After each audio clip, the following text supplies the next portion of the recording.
Welcome to the Smarter Trading Podcast. If you want to sharpen your trading skills or become a more savvy investor, then you're in the right place. Every week, we sit down with professional traders who are ready to share practical insights on what it takes to succeed in modern-day markets. Smarter Trading, the show to watch to trade smarter.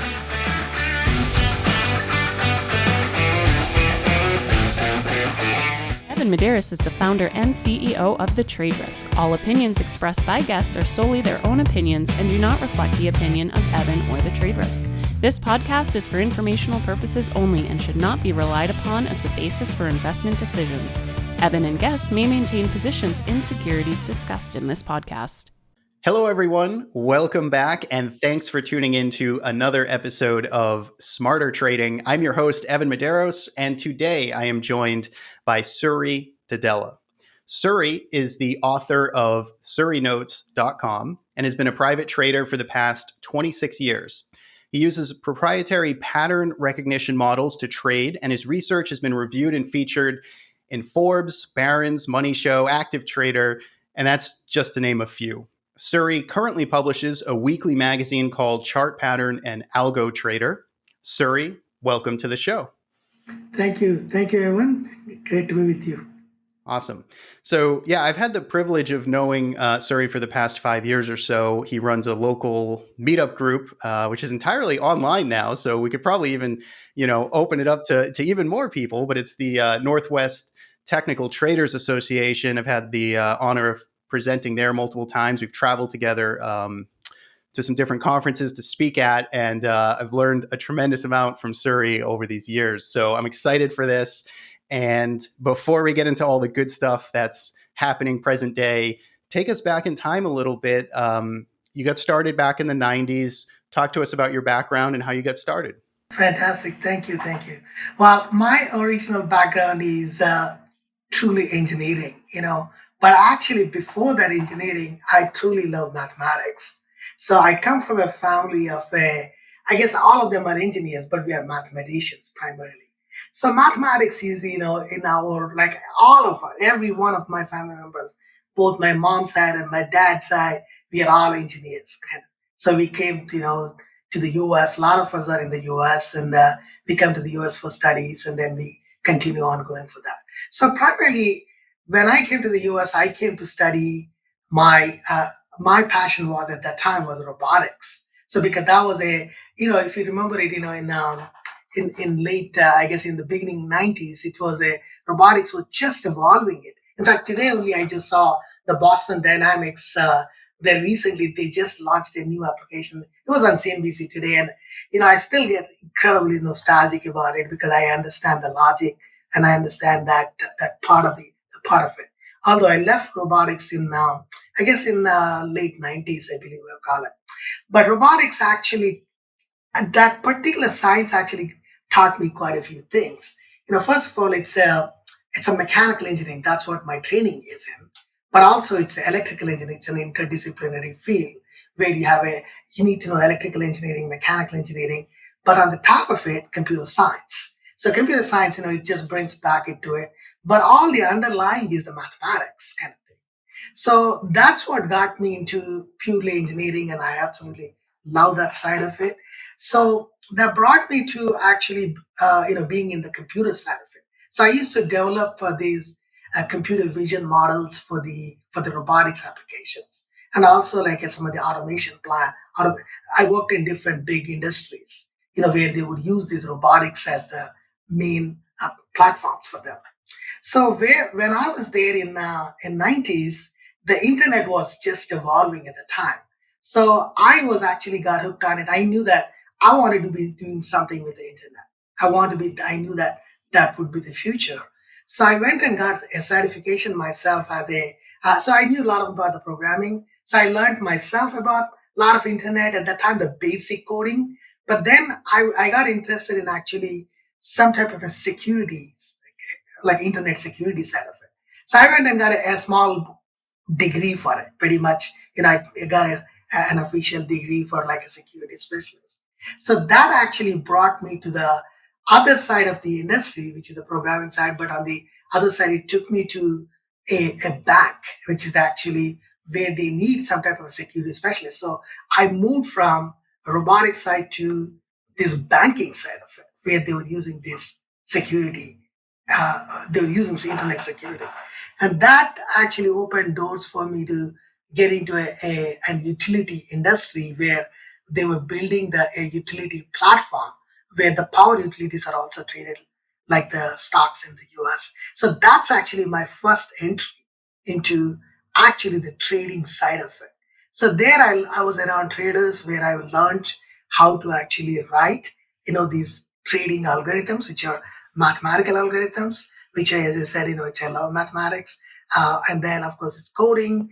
And of course, it's a direct, derivative is money underlying it. So I got hooked on to that in the 1990s, and that's how I started trading in 1990s. Since that time, I became a trader for them, and then since that time, I've been trading.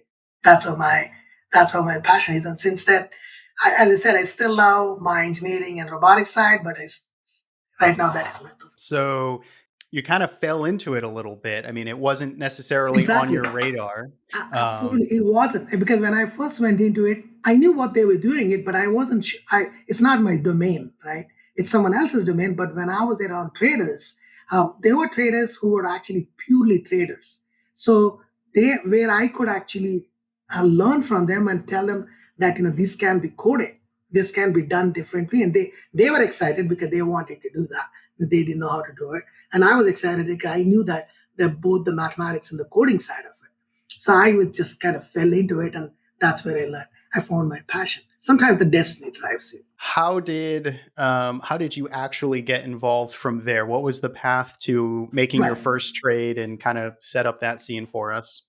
Well, basically, what happened was I was a trader with them. So quickly, within 2 years, what happened was the internet boom started coming in at the time. If you look at it in the late 90s, that's what you probably seen the first Mozilla browser and first evolvement of smaller things of internet.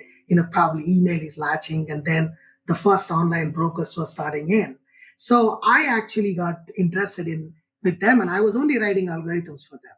But then I got into then they were showing me they were actually making money because right from beginning the internet, like in 1995, 96 time onwards, there was a lot of people who are trading, a lot of people who are actually investing in stocks and trading it. So some of these guys who actually took me under them, they taught me how to get onto these, how to actually use these some of the things what we built it to trade it. So in 1998, actually, I left them, and then I built a company for myself using my own knowledge of it, not so much of the mathematics, not so much about the markets, but I knew that I can automate some of the processes, these algorithms, and then we built a company since 1998, and that was a fun company I formed in 1998, and we ran that until 2005. It became really, really popular in 1998 because we were actually part of the .com side of it at the time. So that's how we actually got into the trading. And since that time, I've been trading full time. You mentioned that these are pattern recognition models. What Yes. kinds of patterns are they recognizing? Fantastic. So while I am, as I said, my background is in mathematics. Well, specifically not only mathematics, it's also so when I look at the chart patterns and all, I look at a lot of geometric based patterns. The geometric based patterns are as simple as rectangles and triangles to complex patterns like if you were to take things like harmonic patterns like a Gartley's and butterflies and then the series of patterns and the embedding of the patterns type of thing. So these are the patterns, they have a lot of different factors which go into actually detecting these points. So I built this, I did a lot of research. I went through probably at least 10 different models and finally figured out a true understanding of these patterns comes from the geometry side of it. So that geometry actually gives you a way to optimize it. Geometry gives you a validity reasons. So that's how I found it to be. These are geometric patterns. So when I build it. So when I run an algorithm now, it actually goes and finds the best pattern now at this point, which is forming, which is tradable. So you don't want a pattern which happened like a a month ago or even yesterday. You wanted pattern what's happening now, whether it could be in a real time or whether it could be an end of day data. This is pretty amazing. And when you first started, when I first got to know you and you were telling me about this, I don't think I fully appreciated the the engineering that went into something like this. So just to sort of give this a broader emphasis here, what Suri actually has built out here is a pattern recognition engine that is looking for these very long established patterns like head and shoulders and falling wedges and flags, ABC patterns. And he has an engine that will essentially go out and seek the highest quality, best opportunities based on those patterns. So, um, before we go deeper into that, how long do you know how long have these patterns been around? Absolutely. If you were to go back and look at the pattern, I actually was interested in that particular question because I wanted to know the true history of it. The one of the first books when I started reading about the patterns, because first of all, I realized that I had to leverage my understanding of the mathematics. And that truly comes from, then I said, well, I don't need to go and search on, someone else's models. I need to search on my own. So I did a pretty deeper study of understanding what are the basic pattern structures which form. So, in 1950s, there was an analyst called H.M. Gartley. He published a book. He actually talked about a few patterns. But actually, if you look at as far as 1915s and 1920s, there's a book called Richard Schaubacher's book, which is now it's actually republished and someone else kind of rewrote parts of the book. But some of the examples of these pattern structures, in fact, some of the best examples of the pattern structures were actually given in 1920s. So, and I still have that book, and it's an amazing book. In fact, whoever talks to me about patterns, I tell them, if you really want to understand it, there's a lot of great books out there, but I would say that go back and read it. It's actually easily available on Amazon. Someone else, as I said, recently published again. So that book is one of the best book to read it. And I think since that time, there's a lot of newer theories have come.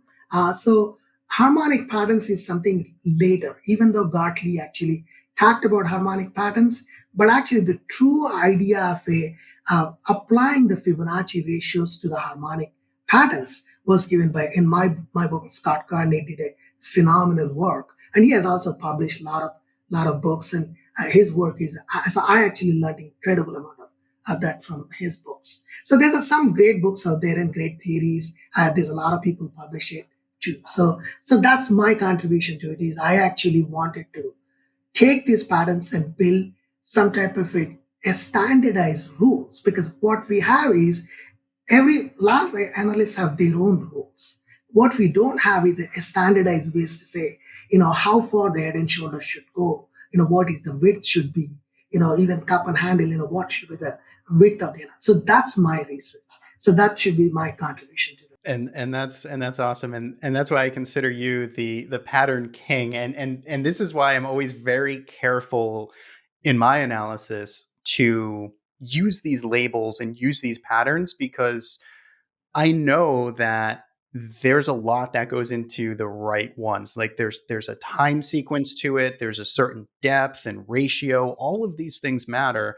And I guess I'm curious, because for the longest time, and maybe I think this is standard belief, but when I think of patterns, it was always something that felt like an art to me, where you're sort of like looking at the screen and it's that art form of, yeah, this looks like the proper head and shoulders or whatever pattern you want to label it.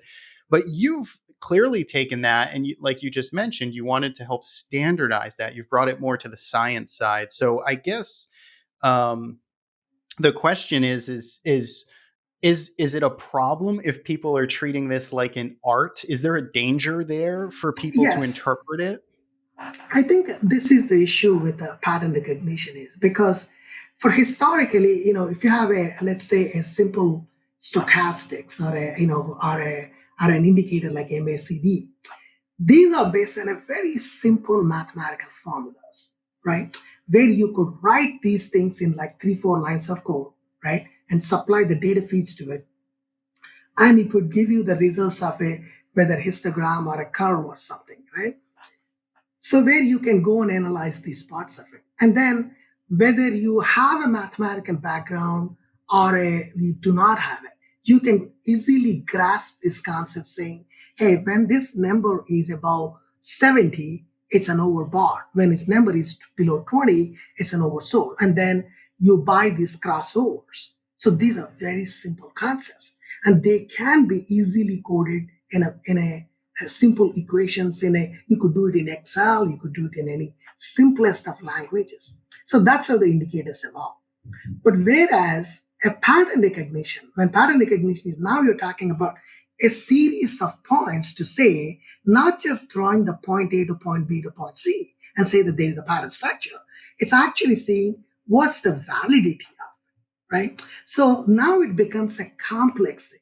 So the people who are not of a mathematical background, they just quickly discard it, saying, "Oh, this is like a voodoo art." Because basically they think that you're just connecting different points, or saying something as simple as pointing at a cloud and saying that I found some pattern structure there, type of thing, right? So it's like that. That's what they think that's what you may be doing it, but it's actually not true, because if you look at why do patterns form? Why do patterns actually are repeatable?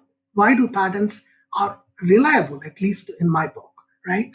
The reason is because the points which it's actually using on this pattern structure, they are actually the key nodal points which are formed because of the supply and demand points, right? That's where the inflection points are happening. When the price came to a certain point, it bounced off because people remember that is the best price to buy. When it went to a certain point and then it's reversed it, and that they think that is the best one. So these are the reasons why when you connect these 2 points and draw 2 trend lines, now it becomes like a channel, right? So it's the same way you have a different pattern structures. There's a lot of them like a cup and handles and all based on the similar type of logic. So unless you understand this domain very well, right? And unless you're not afraid to learn it, some people, even though with our mathematics background, they can easily tackle geometric pattern because they've seen charts and they have studied charts in all their life. They can grasp that side of it. But some people who do not understand it, then what happens is, because you do not know which is the right pattern, because you can force patterns. If you squint it and look at a chart, then it looks like, well, you can say, well, there is a head and shoulders, even though they may not be head and shoulders. And obviously that will not result in a right result for you, right? If you trade that basically based on that. So that's the problem. Basically, because of that reason, I would say that, people need to understand it.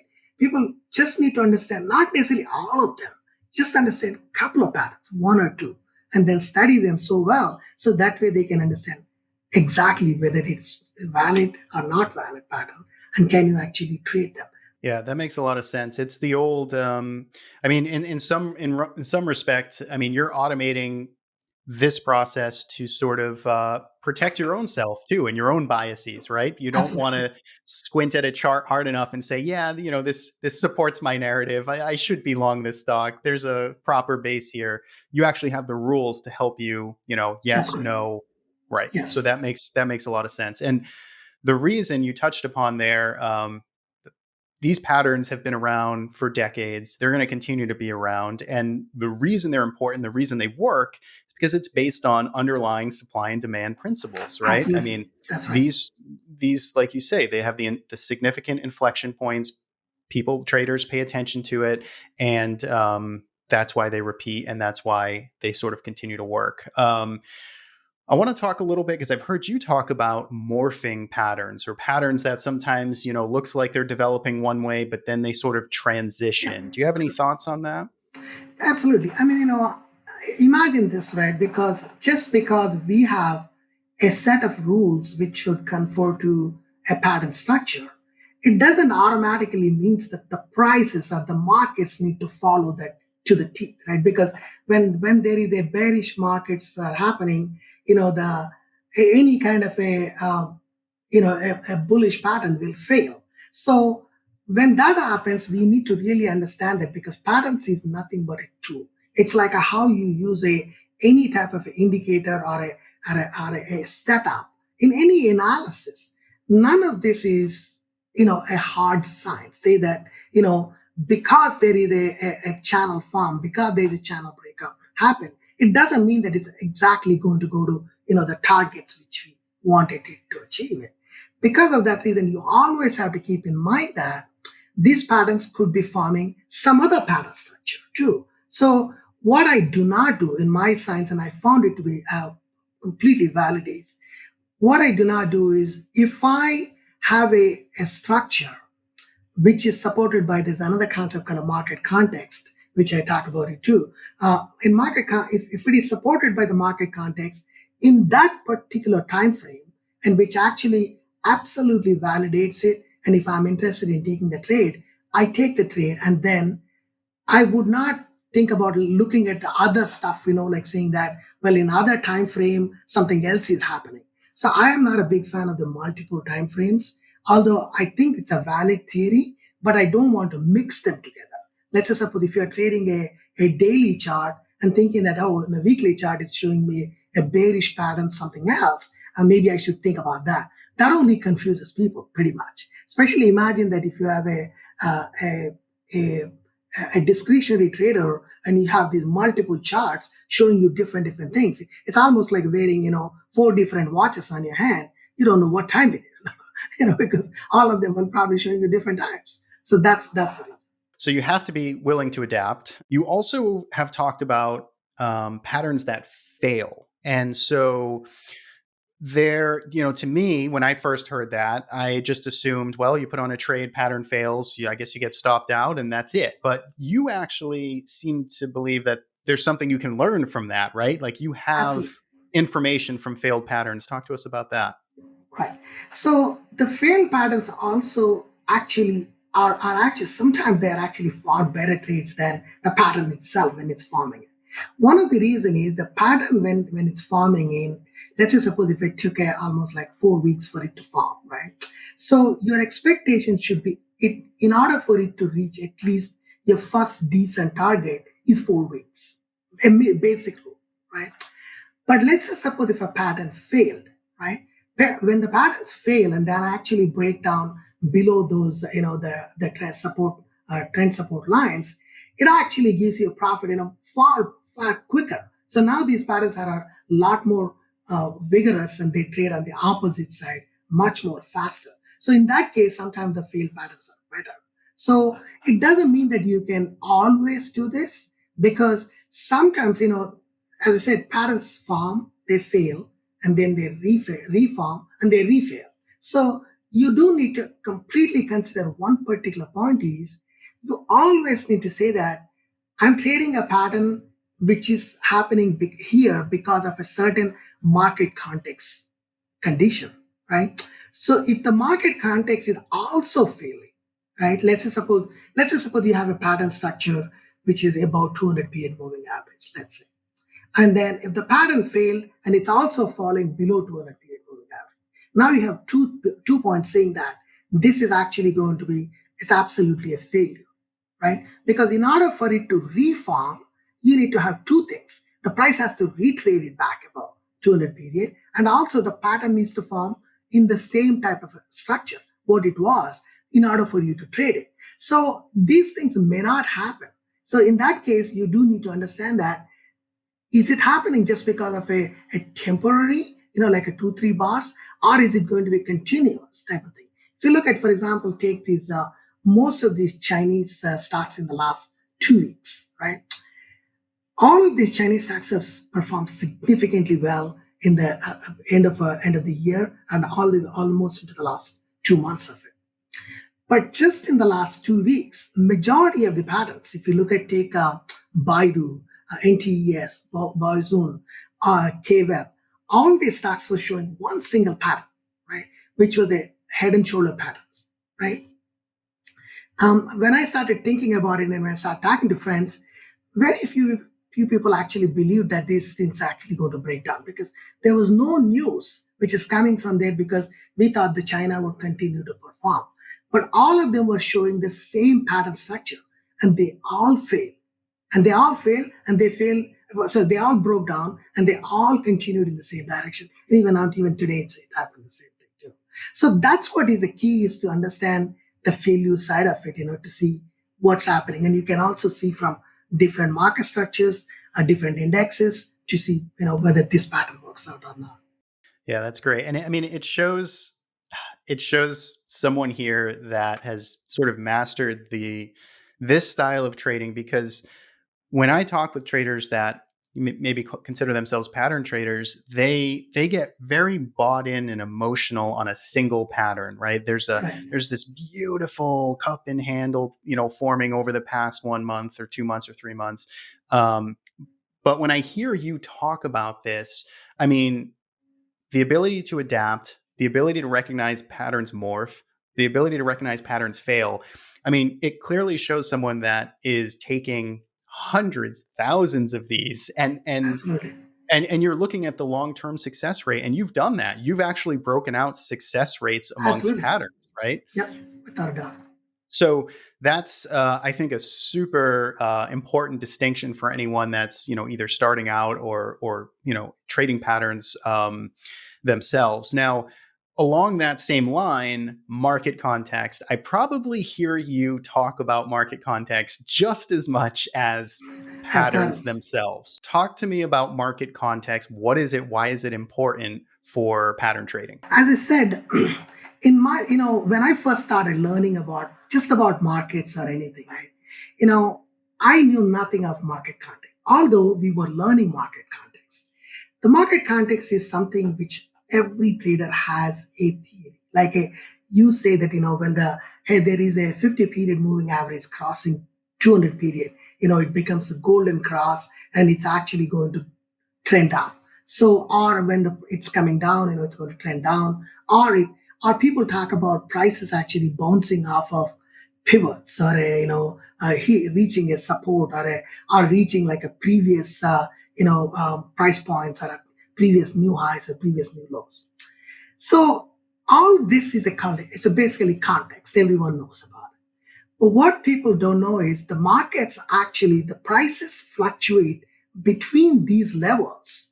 And that's what actually, when you connect these to and form a pattern, and then that's what I call it the market context. So that every pattern must be supported by a true context. That means you don't want to take bearish patterns in a bullish markets, right? When the patterns are, let's just suppose if you do see a bearish pattern, you do want to make sure that the price is actually breaking down any period moving average. You can say 50 or 200, whatever is your favorite. It needs to trade below that point before you can call that as a bearish pattern, right? So that particular point is a market context point, right? So when you look at a price structures, and then when it's bouncing off of a, let's say, 200 period moving average, but also let's say it's also bouncing off of a pivot. If it could be a daily pivot or a monthly pivot or some type of pivot structure. Now you're talking about 2 points which is actually bouncing off of it. And that is part of the market context. So every pattern must have why did the price actually bounce off of a certain point? You must see what is it there. Why? So let's just suppose if you do find some support line, then you know that is a valid point. That is a valid reason why it bounced. So now you can say it has 3 points, 3 critical points, and all these 3 points bounced off of certain levels or rising from certain levels. Now you can say that this pattern is probably valid. So that's what I look at it.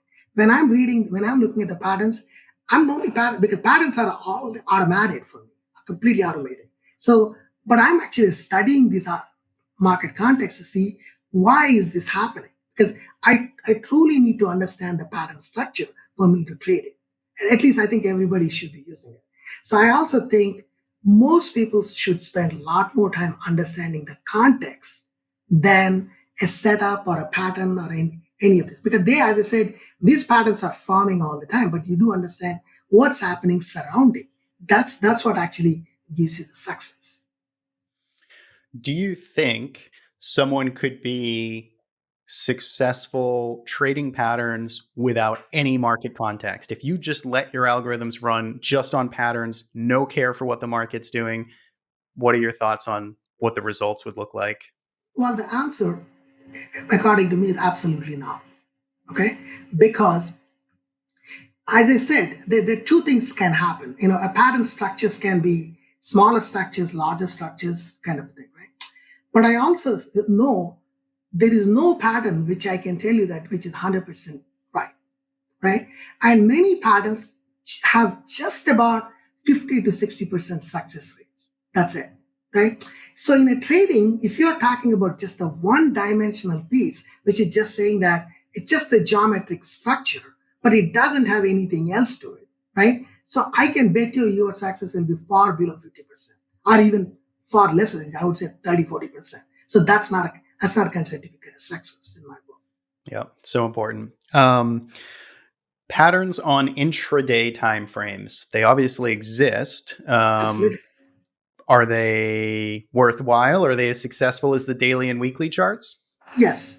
When we're talking about a patterns, when at least when I talk about patterns, patterns have both the breadth and the width, structures. So if you have an intraday time frame, let's say take 1 minute time frame, 1 minute time frame, and then if you see either an ABC or a rectangles or any of them, so they must have a proper breadth in order for it to actually form. And also, you definitely do not want to take 2 3 bar patterns or a smaller pattern structures and saying that I want to compute the success on it, because you may find two times, 3 times, but 7 times you probably will not happen.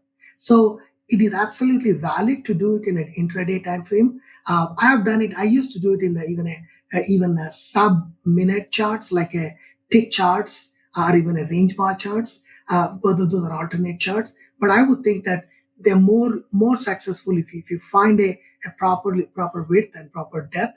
They are the same rules apply in there, and I think they are valid in the daytime. That's great to know. And still, you'd want that market context. I'm sure you'd want that Oh, strong day absolutely, or without a right. doubt. In fact, in a daily time frame, sorry, in an intraday time frame, you have a few more great tools out there which you can use it, because if you look at a daily time, let's suppose if you're only looking at a daily charts, right?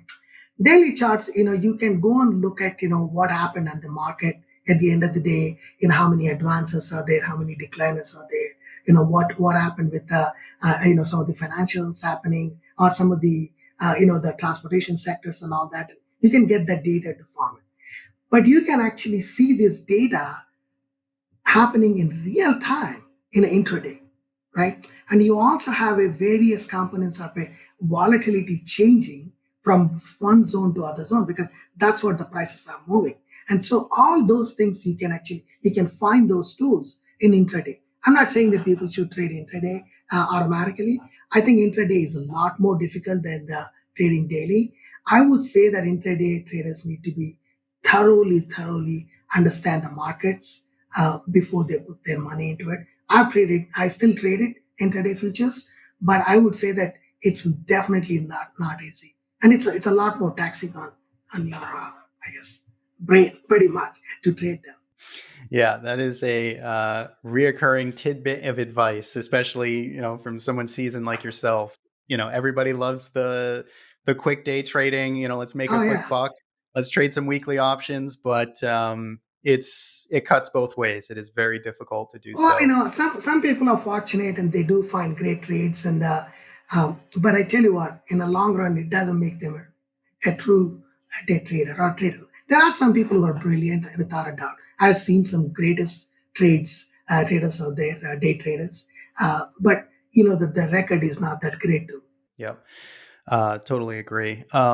So as we sort of wind down the discussion on the charts, the one thing I wanted to touch on was just the classification of chart patterns. I think, in fact, you've done an interview and blog on the site on the trade risk in the past, and I think you've talked about continuation patterns and reversal patterns in terms of just classifying patterns. Is either more has a higher success rate, or is what are there different rules to attack kind of the reversal versus the confirmation? I don't know. We can put continuous to reversal and saying that which one is better. But let me talk about what are the best way how these things could work. Technically, a continuation is it's a continuation of the prior trend form prior to forming this pattern. So let's say suppose if you have a rectangle pattern, you do look at what was the trend before. Let's say suppose if the trend is up and it's moving up and it had a consolidation and gave you a rectangle pattern, you expect that trend to continue from the prior trend, which is a go up. It will break out and go. So that's a continuation pattern. Whereas reversal patterns are pattern actually trending up and then it consolidates and forms a structure. Like take example like a head and shoulders. It's trending up and then it makes these three peaks and then it stops and then it reverses and it continues on the other direction up. And that's called a reversal patterns. So each of them have its own merits and each of them have its own strengths. So the point we do need to understand it, you need to know that it is a continuation pattern, it's a reversal pattern. So that way you can kind of, your expectations are you don't know which way it's going to break up. So let's say suppose if I'm studying head and shoulders, you need to know that head and shoulders is a reversal pattern. It's expected to reverse from here, right? So the success is individually that different. And again, success, when I talk about success and failures of a patterns, I'm not just talking about a pattern by itself, purely vanilla patterns. I'm actually adding that using the market context and actually only taking the valid patterns and then saying what percentage of them actually even trigger a trade, what percent of them actually get to the target one, and what is the target two, and how many of them fail. That's how I look at it, the success and failure, rather than me giving and saying, oh well, they say they're successful 70%. It doesn't mean anything because it's basically tells you that 70% of the time of what? 70% of the time it could be, which size of it. So it needs to have a lot more component stuff. That makes sense. Yeah, that makes a lot of sense. Anything change in a big way from 15, 20 years ago when you were starting looking at patterns to where they are now? I mean, have there been any big structural changes? I don't. I think the patterns which have uh, been studying for a long time, and of course, in the last 10, 12 years, I became completely harmonics patterns trader. I trade a lot of harmonic patterns. The only thing I've seen is some of the greater tools in a market context, which I've come across, which have evolved theories, which have been really, really great. But I don't think I've seen a newer patterns. There's always some people come out with something else, but it just morphed into something else before or added two of them together type of structure. But I think the basic structure has not changed. It's almost like about the price structures. At times in the price structures change, but it's basically the same open, high, low, and a volume, and it has a time component, and it trades one day faster, one day slower, and that's about it. So it's pretty much the same structures as I've seen it, I would think. Yeah, we have enough patterns. We don't need any more. That's kind of what you're Oh, you're thinking, right? that's what I also think. I wrote a book on patterns. Which I talked about 65 different patterns. But to be honestly, there are nobody really can trade 65 patterns. In fact, I probably trade less than 10, and that too is too much. I think. Okay, I would think anybody who is learning it, they should learn like a one or two of their interests, and that itself is enough for you to succeed. Success, because if you look at Linda Rashkes, he says you only need one setup or one pattern to really be successful. And she's absolutely right. So as we wind down here, a little bit of a curveball question, but you've been trading for almost 30 years now. What does successful trading look like to you?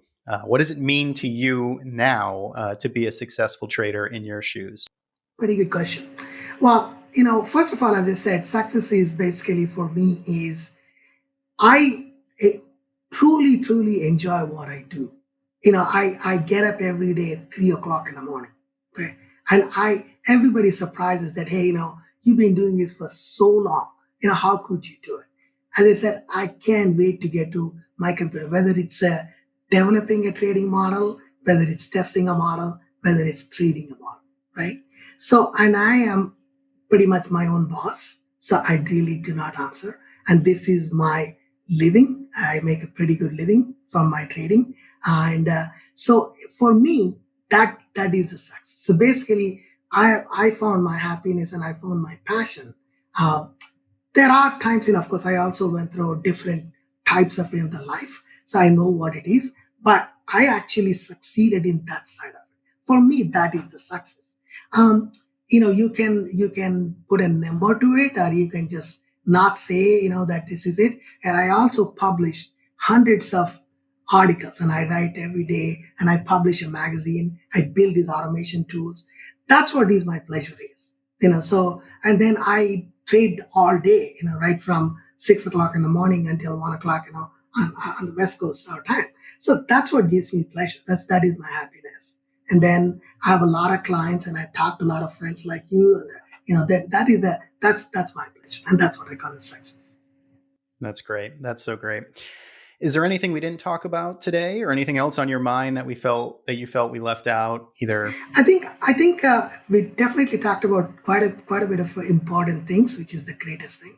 I always say that anybody whoever is just getting started, or who's struggling out there, what I truly think is you truly find a passion. It need not be a patterns. It can be a setup, or it could be even someone else's newsletter, let's say, right?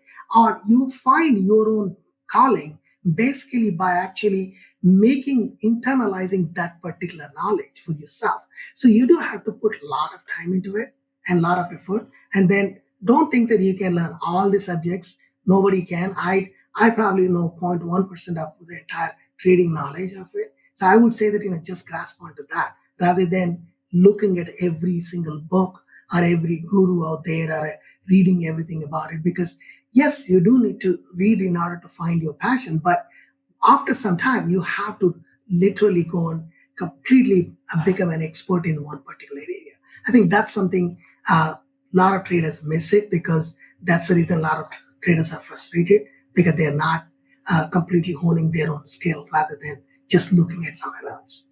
Thanks, Suri. This was great. Where can people find you if they want to learn more about your work or just stay on top of what you're up to? My website is surinotes.com, and my email is surinotes@gmail.com too. But I also have as I said, I publish a magazine, and I'm on Stock Tweets, and I'm on Twitter. I post almost daily on their websites, and my handle is Suri Notes. So it's easy to search. If you can just Google search on Suri Notes, and you'll find everything about my information out there. So yeah, Suri's been around for a while. He has published lots of work. So any of you that are interested in this topic at all, I would highly recommend checking out his social handles and his website. So that's it, folks. All the notes and links from this episode can be found on the blog at thetraderisk.com/podcast. Thanks for tuning in, and I hope to see you in the next episode. thank you, everyone. This was a blast. It was great. I enjoyed it. Awesome. Thank you, Suri. Thank you.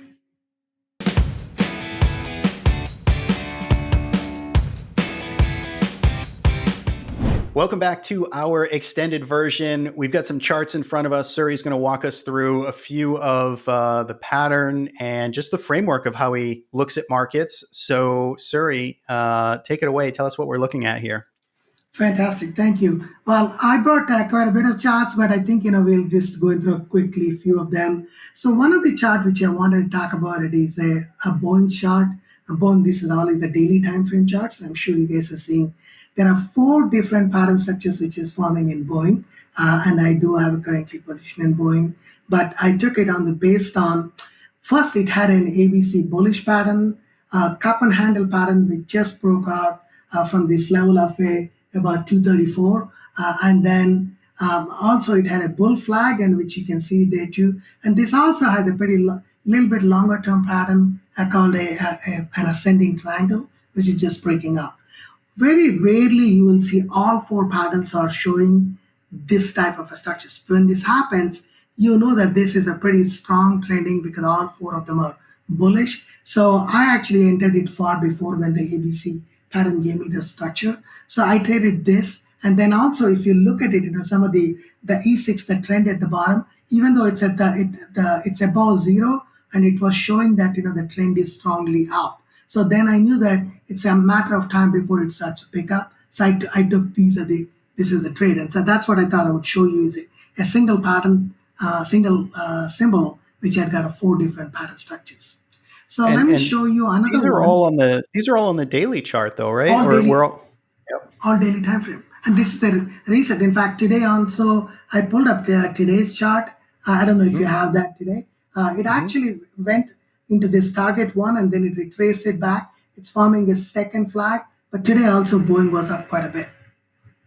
So in terms of like, so you have these multiple patterns here, and so you probably have a handful of different targets. Like which of these are you technically trading right now? Like what pattern is the most immediate active one? I think that's a very good question because I kind of touched on this before. This is the very similar to how you trade a single time frame and only you target that time frame, right? So let's suppose if you detected ABC or a cup and handle as or let's say that's the pattern you have more confidence in it. So you're only trading cup and handle. Then you wanted to trade cup and handle breakout, and cup and handle provides you these automated targets, the green zones which you're seeing in there. So that's what you targeted. You do not mix and match. You can take a confidence because they're all forming the same type of a bullish structures, but you do not mix and match and say, well, I'm going to enter a cup and handle, but I'm going to exit because of a flag or something else is formed. Yeah, this is great. This is a good illustration. And this is probably pretty rare, right? When you have all the different patterns. It doesn't happen that often, but it does happen. It doesn't happen that often. So let me show you a second pattern which I wanted to show you, which I took the trade. So this is one of the pattern which I actually was caught up this one in a real time in an intraday. So if you look at the first structure, which is a symmetric triangle. The symmetric triangle, when it formed it actually broke out. I didn't have any trade. But then a couple of days later, the stock actually started falling. When it started forming, in the symmetric triangles, there is a concept called a price actually comes back and retraces it back to its trend line, which is connecting it. And that's called a throwback trade. So in this case, Apple actually came back and it hit that upper trend line in the symmetric triangle. So that's where I actually took the entry into the trade. And then it rallied it from there and it went up. And now it's formed what I call it an ABC pattern. It actually, this one was captured in, I think, a March 1. Since then, Apple is also trading on the sideways. If you look at like 4, 5, all the FANG stocks, they haven't really done very well, in the last 4 or 5 weeks, actually 4 or 5 months. Apple also is like that. But Apple is now actually kind of triggering another buy signal just in the last 2 days type of thing. So I thought I would show you that. Yeah, that makes sense. And the one question on this, though, so I see the E6 down there. So you get a little bit of a decline when the entry happened. Is that okay for you? Because I know that's sort of your market context. Yes, absolutely. No, it is also because if you look at E6, it's a red in the sense it's showing you that the current intermediate trend is down. But if you look at it, it's actually the E6 is positively up. It's pretty strongly up. So the trend is up. So when these type of conditions happen, I never take a short trade. So let's suppose if E6 is above zero, I'm not considering this as a bearish, even though trend is probably coming down, but it doesn't mean that it's a bearish trade setups. So I do not take trades.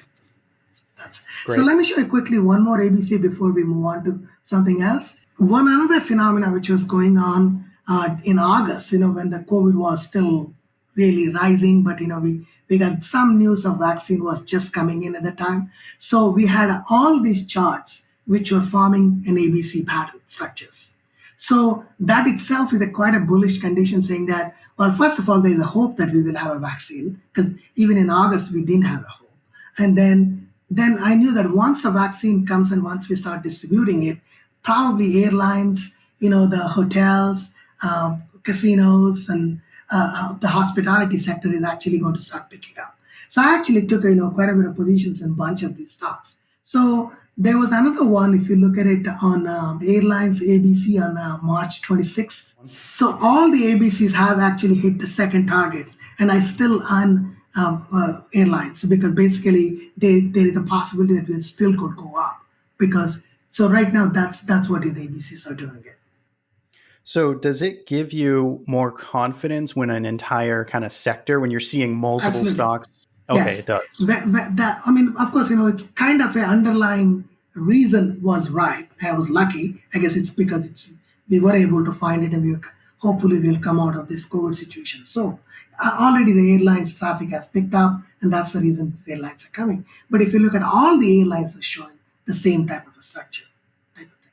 So that's the one of the case. So let's actually quickly move on to the next. If you go out to the next, let's say.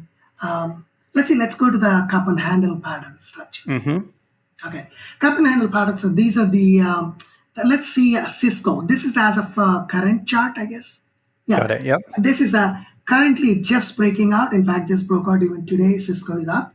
Cisco almost reached about $52 as of now, but that was a breakout condition from Cisco. So when these things are happening, it has a proper breadth and it has the E6 signal, and then it's completely supported and it's breaking out of that level. The breaking out of that 48, 45 level, and then the targets are on Cisco are about $56, and then the next earnings is coming out in May, I think May 11th, and so until then, this is probably tradable, and that may be the target in Cisco. Mm-hmm. Now, I guess the one thing I'm curious, the stops and targets that you have there, is that kind of your own invention on what you've seen work, or do you think this again goes back to the classics? First of all, it's as I said, these pattern structures. Every pattern is you must have a defined entry and a defined stop and defined targets.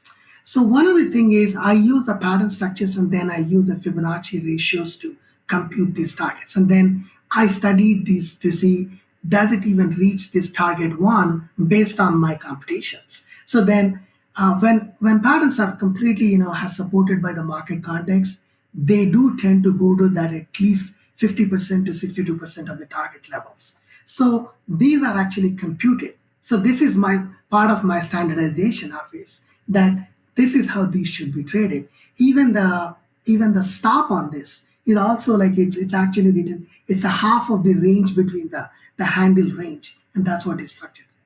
Got it. Makes total sense. So this is what is part of every pattern I did it.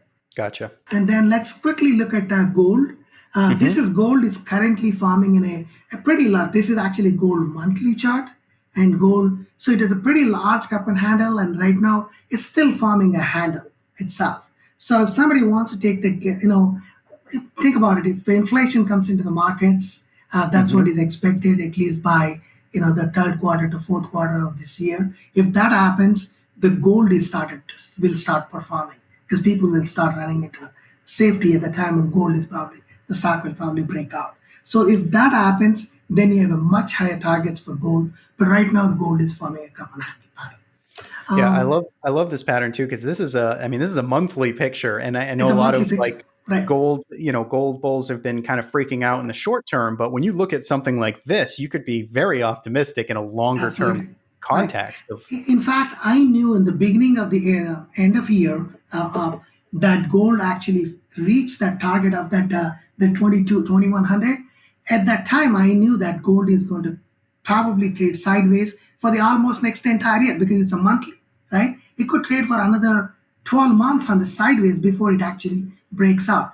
And that's kind of expected that may happen with that inflation theory, because maybe by end of this year or the beginning of the year, there is a possibility that the markets may peak and probably the inflation may kick in, and maybe we may see the markets also probably kind of coming down at the top. Makes sense. So let's go to the next one. Let me actually show you quickly the type of a macro analysis I do. This is actually, before as I said, when I study the patterns, I also study some of the, I study the relative strength models. So do you have a Yep, macro? RSR. Yeah, well, macro in there, and I'm going to quickly go through a couple of charts here. Okay. Yep. First is let's look at the asset. So I pull up these models to see what's happening with the asset structures. What structures are performing it and what structures are failing. So I tend to believe that the strong structures tend to perform continuously until they fail, and then the weaker structures, probably will fall until they fail. So here, basically, what we have in an asset sectors, I pull up this to understand that. Well, if you look at it, the oil has done really well. So is some of these, the small caps have done well. So is if you look at the steel and copper has done well, right? So if you wanted to capture stocks in that, you need to start looking at and saying, let's go and look at what assets and what type of sectors are performing well. So let me quickly show you this sector one. It's called ACC1. So the ACC1 shows that it's a sectors in a 1 week performance. So I pull up this every Saturday, Sunday. I also publish this in my magazine. I look at it and say, well, if you look at it, the home builders, this is the last week's chart. And I say, well, home builders have done well in that week, right? So the next week, if I'm interested in looking for a bullish stocks, I'm actually looking at those stocks which are the sectors which have already done performing. So last week also the energy in the retail hasn't done well, right? So retail actually may have hit a peak because in the entire the last 2-3 months, a lot of these stocks like the retail has done really well. Take a look at it, like stocks like the Macy's or Ralph Lauren, they are Fossil, they have done pretty well. And then now they are probably kind of retracing it a little bit, and that's what is showing it here. And then I also do something called a relative strength analysis. So I have about 150 to 200 stocks. So what I do is I actually pull up a relative strength model. It's called RSR. In that RSR, basically it's like a big matrix. It goes and computes and it ranks individual stocks based on their performances. So I look at them like a weekly, monthly, quarterly, and year to date, and then I look at these things, these ranks, and see which are stocks which are falling and which are stocks actually rising in this relative strength. So the relative strength is basically it's comparing each stocks to its universe. So let's say, for example, if a stock has a 25, that means 75% of the stocks in that particular universe have done better than this stock. So I rank them. So then I go and look at these type of ranks to say which one is performing well. So let's on this basis, I actually have a small universe of stocks. Then I would go and look at what type of chart patterns it's forming. So if I'm seeing a strength in that. But let me show you one particular chart which is kind of a part of maybe a failed structure. So NVDA was forming a symmetric triangle, and the trend prior to it is up. So since the expectation of NVDA is to break out and it's going to trade higher, right? So this is what happened. And so I was in this trade for a really long time. And NVIDIA also, since September, it traded sideways and it formed this tight coiled structure like a symmetric triangle. So if you look at the next one, so that's when there was the first breakout it happened. And then I had an options spread. So I was waiting for that to happen. So NVIDIA actually did break out, and then it went to this point of range. And then I'm still expecting it to go to target 1 and target 2, but it quickly reversed. In the last 2-3 weeks, the stock actually fell, and it fell even below its entry point, and it's actually trading. So this is what I consider the failure of NVIDIA's symmetric triangle. Last one I wanted to show is that Bitcoin. What's happening in the Bitcoin is that probably people are interested in Bitcoin. Sure. So one of the things which I'm watching Bitcoin is Bitcoin has a parabolic arc. So Bitcoin is still forming a parabolic arc.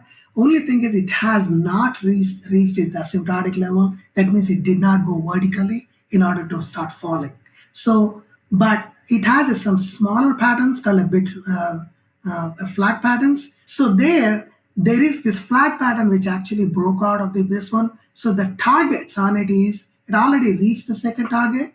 Second target after reaching about like 60,000, but the actual target is probably between 60 to $80,000 on Bitcoin, and that's what is the flag targets are. So even in this parabolic arc, there is no trigger to sell it. So because it's still continuing, still showing that it's strongly going up. Even E6 at the bottom is still green at the bottom. So there is no signal. Gotcha. Yep. So another smaller pattern in the bigger pattern. And yeah, and the Bitcoin bulls, which there's plenty, will love this chart. Oh, yeah. That's right. Absolutely. Awesome. Right. Well, yeah, this was great, Suri. Thanks so much. And it speaks to, it shows, especially when you go through the relative strength. You take things from a top-down approach to really sort of stack the odds. Relative strength, market context, all these things before. Your patterns are the last. That's the last thing you're looking at. That's the last thing to look for it. I think that's how it should be. And a lot of people actually miss that point. Basically, you can't look at a structure just saying that, or you can't force it. So instead, I think you have to look at the market context point of view. You have to truly understand the market in order to play. And that's what it is. That's a big distinction. I think many traders start with the pattern and then they try and fit it all in. But this was great. Awesome. Well, thanks so much again for sharing. And be sure to check out Suri's website for a lot more charts just like this. Thank you for listening to Smarter Trading. I hope you enjoyed this week's episode. For all of the show notes, links, and call outs, head on over to thetraderisk.com/podcast. If you enjoyed this episode, please leave us a rating and review on iTunes. Smarter Trading is hosted by me, Evan Medeiros, and produced by Ashton Alexander. Thanks for tuning in, and we hope to see you in the next episode.